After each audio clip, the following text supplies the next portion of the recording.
the school safety bell. I guess, what are your thoughts on it, and how are you reacting?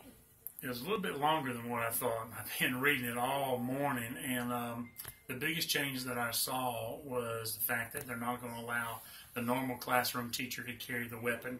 They've changed that now, and it looks like they're going to allow the like coaches or ROTC and administrators carry the guns. That was the biggest change I've seen in it so far. I did see that they did away with the bump stocks for sure, and that they raised the age to 21 for anybody to purchase a firearm, and the 3-day wait is in place except for law enforcement officers and people that have carrying concealed firearm permits. How is this going to change, if at all, your plan? You know, the superintendent wants an armed officer at every school. Is this going to be implemented on top of that, or do you know? Or right, the officer at every school is first. That okay. We're immediate. We're working on that right now. The superintendent's plowing forward with that, and then the arming other staff on campus is a second tier to that. So that might be something that might be a secondary program here. Exactly. Okay. And what are your thoughts on, having the ROTC and the teachers and also the coaches being armed, but not the traditional teacher? Well, the biggest thing, and the biggest concern that I've got is this, and it's simply, it has to be the best kept secret in the world. And I think by them narrowing it down now to, it's got to be a coach or an ROTC person, you make them a bigger target. And that's what I've worried about this whole time is, if they just come out and said only administrators, the principals, well, guess who's going to get shot first? And that's the biggest part that I worry about is narrowing it down to just a few people. Then you've narrowed down the targets for the bad guy, and that's very concerning to me right now. The law requires that the school boards have the option to do this. It's not mandatory. Would you recommend they do it, or will you have a recommendation to implement the state law to have this guardian program where these ROTC coaches can carry? Oh yeah, sure. The superintendent and I've talked about it, and we're going to recommend that we do it. Yes. Okay. And move forward with that.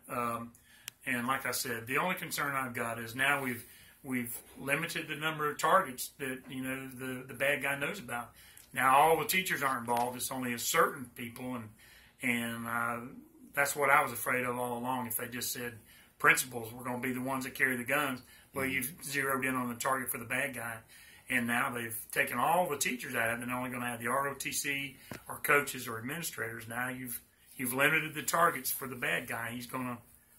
He can be a little bit more choicey now and who he's looking for. But you could have a couple of people armed at a school or more under this. Exactly. Yeah. Exactly. So, I would hope that it'd be more than one or two.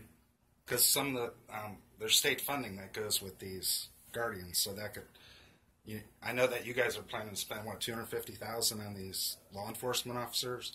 Right. So the state program could provide funding for more armed people in the classrooms. Exactly. Yeah. Right. And so there's some concerns that you're having on the gunmen having now targets.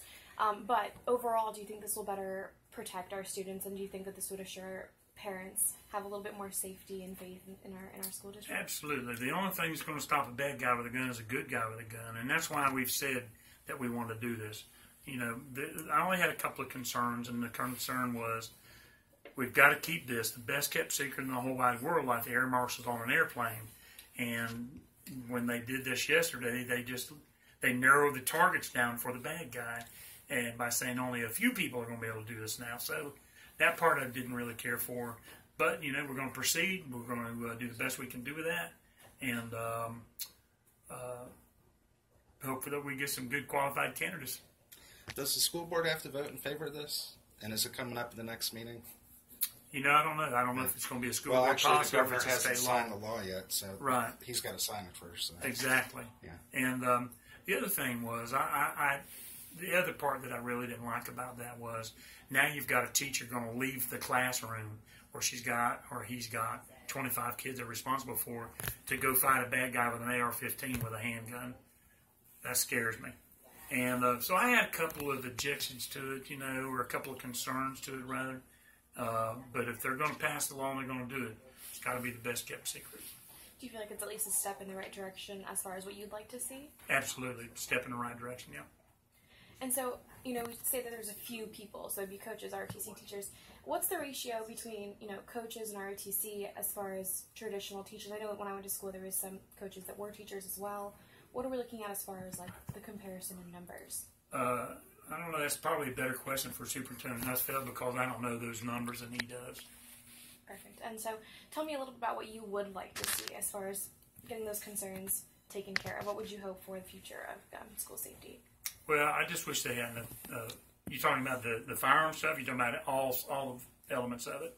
Firearms specifically, but if you'd like to touch on others. Yeah, specifically on the firearms, I just wish they hadn't have done that. I wish they wouldn't have said the regular classroom teacher can't do it.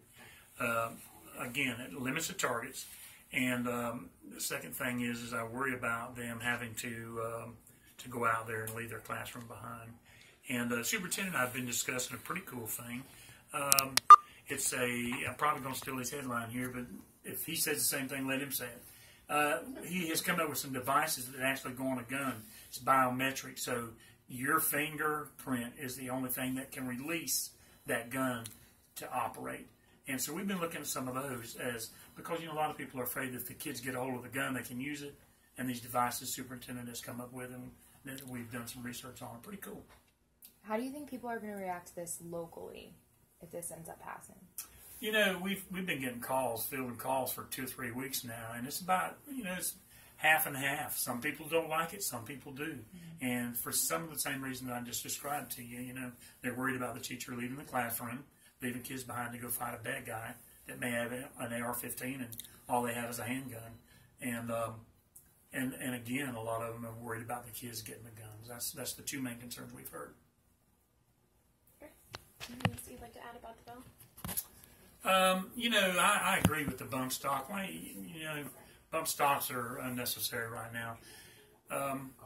One of the things I can tell you is binary triggers do the same thing as a bump stock does, and they didn't even touch that. There's so many other things out there they didn't touch, but the bump stock seems to be the thing, I think, because the fellow used it in Nevada and the Las Vegas shooting, So I do like the fact that they've addressed the mental health piece, and we're going to get some relief for law enforcement there, get some more counselors in the schools, and I think those are all really good elements that we were looking for out of this also.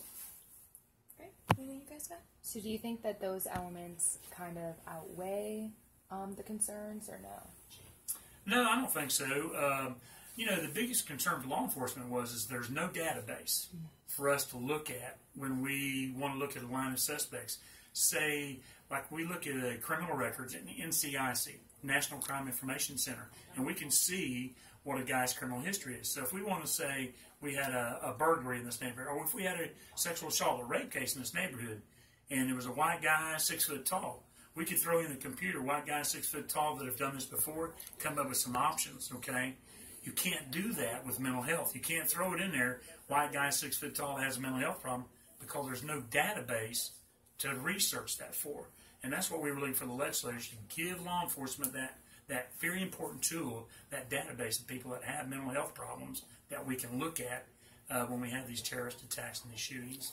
And that's not in there. It's not completely in there, but it's a step in the right direction. Yeah. Thank you very much.